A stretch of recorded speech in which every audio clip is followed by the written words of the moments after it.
স্ত্রীর অত্যাচার এবং মানসিক নির্যাতন সহ্য করতে না পেরে স্বামী তার স্ত্রীকে নিজের হাতে দুনিয়া থেকে বিদায় করে দিয়ে ভোর রাতে থানায় গিয়ে আত্মসমর্পণ করেন।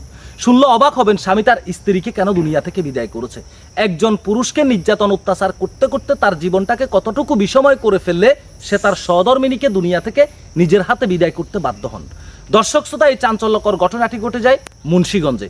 স্ক্রিনে যে মহিলাটির ফটো দেখতে পাচ্ছেন এই মহিলাটির নাম হচ্ছে মিতু আক্তার, আর এই পাশে যে লোকটিকে দেখতে পাচ্ছেন এই লোকটির নাম হচ্ছে সুমন। আর এই সুমনই তার স্ত্রীকে রাতের বেলা দুনিয়া থেকে বিদায় করে ভোর রাতে থানায় গিয়ে আত্মসমর্পণ করেন। কিন্তু এখানে একটি কথা আছে, এই মিতু হচ্ছে এই সুমন মিয়ার দ্বিতীয় স্ত্রী। এই সুমন মিয়ার প্রথম একটি স্ত্রী আছে, তবে সেই কারণেই কিন্তু সে এই দ্বিতীয় বিয়েটি করেছে। শুনলে অবাক হবেন। দর্শক শ্রোতা, জানা গেছে কয়েক মাস আগে পারিবারিকভাবে এই মিতু আক্তারকে এই সুমন মিয়া বিয়ে করেন। বিয়ে করার কারণ হচ্ছে সুমন মিয়ার প্রথম যে স্ত্রী আছে সেই স্ত্রী ক্যান্সারে আক্রান্ত, একজন মুমূর্ষ রোগী, সে মৃত্যুর সাথে পাঞ্জা লড়ছে। মা বাবার সেবা যত্ন এবং তার সেবা যত্ন এবং তার স্ত্রীর সেবা যত্নের জন্য দ্বিতীয় একটি বিয়ে করতে সে বাধ্য হয়।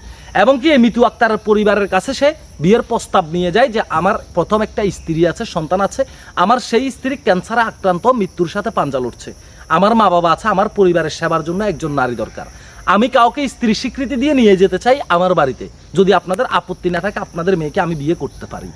দর্শক শ্রোতা, আর এই ব্যক্তির এই কথা শুনে সুমনের এমন কথায় মিতু আক্তারের পরিবার রাজি হন যে হ্যাঁ, আমাদের মেয়ে সহজ সরল, একদম সোজা, আমাদের মেয়ে আপনার পরিবার আপনার মা বাবাকে মেনে নিয়ে আপনার প্রথম স্ত্রীকে মেনে নিয়ে বিয়ে করবেন, কোনো ঝগড়াঝাটি হবে না। তখন মিতু আক্তারকে জিজ্ঞেস করলে মিতু আক্তার বলেন হ্যাঁ, আমি আপনাকে বিয়ে করতে রাজি আছি, আপনার পরিবারের সেবা করব এবং সারা জীবন আপনাকে ভালোবেসে যাব নিঃস্বার্থভাবে। এমন কথা শুনে সুমন আর দেরি করেনি, পারিবারিকভাবে বিয়ের আয়োজন করে এই মিতু আক্তারকে বিয়ে করে সে তার নিজের বাড়িতে নিয়ে যায়।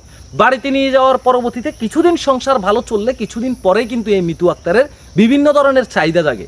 সে তার স্বামী সুমনকে বশ করার চেষ্টা করে, যে বলে তুমি তোমার প্রথম স্ত্রীকে ডিভোর্স দিয়ে দাও, আমি আর পারছি না, আমি ত্যক্ত বিরক্ত, ওকে ডিভোর্স দিয়ে বাপের বাড়ি পাঠিয়ে দাও, আমরা দুজন সুখের সংসার করব। এমন কথা শুনে সুমন মিয়া রেগে যান। তখন সে তার স্ত্রীকে বোঝানোর চেষ্টা করে, দেখো তোমাকে আমি বলেছি যে আমার স্ত্রীর সেবা যত্নের জন্য এবং আমাকে ভালোবাসার জন্য, আমার মা বাবা সবার সেবা যত্ন করার জন্য আমি তোমাকে দ্বিতীয় বিয়ে করেছি। তুমি আমার এমন প্রস্তাবে রাজি হয়ে কিন্তু আমার সংসারে এসেছো। আমার প্রথম স্ত্রী, আমার প্রথম সহধর্মিণী, আমি তাকে আমার নিজের জীবনের চাইতে বেশি ভালোবাসি, যাকে আমি কখনোই ছাড়তে পারবো না। দ্বিতীয় স্ত্রী রাগান্বিত হয়ে যান।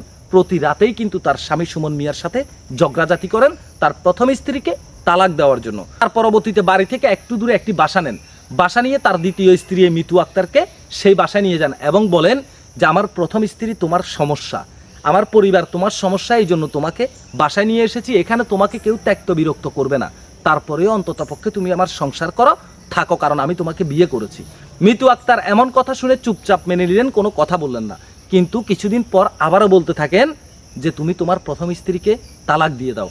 তখন এই সুমন মিয়া জিজ্ঞেস করে, সুখের জন্য, তোমার সুখের জন্য, আমি একটু শান্তিতে থাকার জন্য আমি তোমাকে আমার ওই পরিবার থেকে বাহিরে এনে ভালো থাকার জন্য বাসা ভাড়া নিয়ে দিয়েছি, এরপরেও আমার প্রথম স্ত্রী তোমার কি সমস্যা করতেছে আমি এটা জানতে চাই, আমি কখনো আমার প্রথম স্ত্রীকে ছাড়তে পারবো না। এমন কথা হলে দুজনের মধ্যে রাগারাগি হয় এবং ওই মিতু আক্তার তার স্বামীর উপরে চওড়া হয়ে তার সাথে ঝগড়াঝাটি লাগিয়ে দেন যে তোমার প্রথম স্ত্রীকে তুমি ছাড়তে হবে। তখন সে বলে আমি ছেড়ে দিলে তোমাকে ছেড়ে দেব, কিন্তু আমার প্রথম স্ত্রীকে নয়। এমন কথা বললে এই মিতু আক্তার রাগান্বিত হয়ে তার স্বামীকে আঘাত করার চেষ্টা করে। আর ঠিক তখনই এই সুমন মিয়া ত্যক্ত বিরক্ত হয়ে আর না পেরে, সহ্য করতে না পেরে তরকারি কাটার জিনিসটা দিয়ে তার দ্বিতীয় স্ত্রী এই মিতু আক্তারকে রুমের মধ্যেই দুনিয়া থেকে বিদায় করেন। বিদায় করে দিয়ে সে ভোর রাতে থানায় গিয়ে আত্মসমর্পণ করেন যে আমি আমার দ্বিতীয় স্ত্রীকে দুনিয়া থেকে বিদায় করেছি। এমন পরিস্থিতিতে একজন পুরুষের কি করণীয়, এই পুরুষটার অপরাধটা কি? যদি কেউ পারেন এই পুরুষটার কোনো ভুল বা ত্রুটি বা অপরাধ যদি থাকে কমেন্ট বক্সে একটু জানাবেন। তবে আমরা এই মিতু আক্তারের শাস্তি হয়েছে, তবে এই সুমন মিয়ার রাষ্ট্রীয় আইন অনুযায়ী সে আইন নিজের হাতে তুলে নিয়েছে, এটা তার অপরাধ। তবে একজন পুরুষ কতটা ত্যক্ত বিরক্ত হলে এমন কাজ করতে বাধ্য হয়? আপনাদের কাছে আমার প্রশ্ন, এই মানুষটা তার প্রথম স্ত্রীর সেবা যত্নের জন্য, একজন নারী ক্যান্সারে আক্রান্ত, সে মানুষটির পক্ষে কিছুই করা সম্ভব না। এই নারীকে, মিতু আক্তারকে দ্বিতীয় স্ত্রীর পরিবার এবং তাকে সব কিছু বলার পরবর্তীতে তার নিজের সম্মতিতে বিয়েটা হয়, কিন্তু বিয়ের পর সে পল্টি নিয়ে নেন। এই সমস্ত দুশ্চরিত্রা নারীদের কারণেই কয়েকটি পরিবার ধ্বংস এবং পুরুষদের জীবন বিষময় হয়ে ওঠে। এই সমস্ত দুশ্চরিত্রা নারীর যেন আর কখনো বাংলার জমিনে চারা গজিয়ে না ওঠে, এমন ঘটনা সারা বাংলার মানুষ দেখুক, সারা বাংলার মানুষ জানুক যে এই সমস্ত দুশ্চরিত্র নারী এবং কি এই সমস্ত খারাপ মন মানসিকতার নারী, টক্সিক মন মাইন্ডের নারীদের এমন শাস্তি হয়। ভিডিওটি শেয়ার করবেন, আপনাদের মতামত জানাবেন কমেন্ট বক্সে।